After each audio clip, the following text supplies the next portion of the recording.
Now that you're in the customer relationship dashboard, you can do the following things. You can select the current year by clicking on the drop-down list. Once again, you can select a year to compare to on the box to the right. This will be the case for each dashboard. In the headers, you can see the total amount of individual customers that bought an item from you in the current year. On the right side of the header, you can see how much percentage your customer base has grown or contracted. In this case, the customer base of the current year contracted by 31% compared to the previous year. You can also view the number of individual customers that bought an item from you on a monthly basis. The number of individual customers are displayed at the bottom of the bar charts.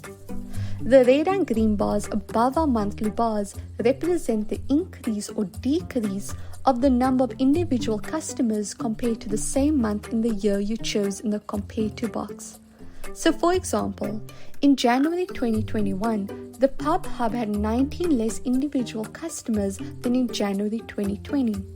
In November 2021, the Pub Hub had 5 more individual customers than in November 2020.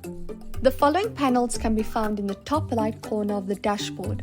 Now let me explain how you should think about these.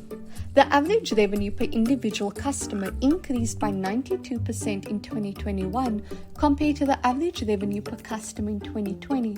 This means that customers are spending 92% more than in 2020. Now, do you remember that the Pub Hub had a revenue growth of 32% in 2021? You can see this in the header of the first graph of the revenue dashboard. If the Pub Hub's customer base stayed the same, they would have had 32% increase in revenue per individual customer. Now the Pub Hub's customer base shrunk, but the customers spent more.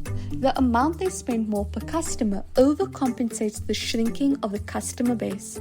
Ideally, you want your customer base to expand and the average revenue per customer to increase. Next, the receivables outstanding is the amount of invoices that haven't been paid by your customers. It means that the customers are the debtor and you are the creditor. You're basically lending your customers money for free and you don't want that. I'll dig deeper into this number when we get to the aging balance. Now here's a tip.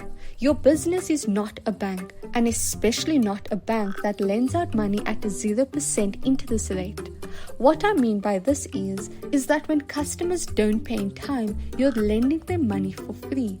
So to keep cash in your business, try paying your suppliers as late as possible. This way, they'll serve as a bank that lends you money at a 0% interest. Combine this with a close to zero receivables outstanding balance.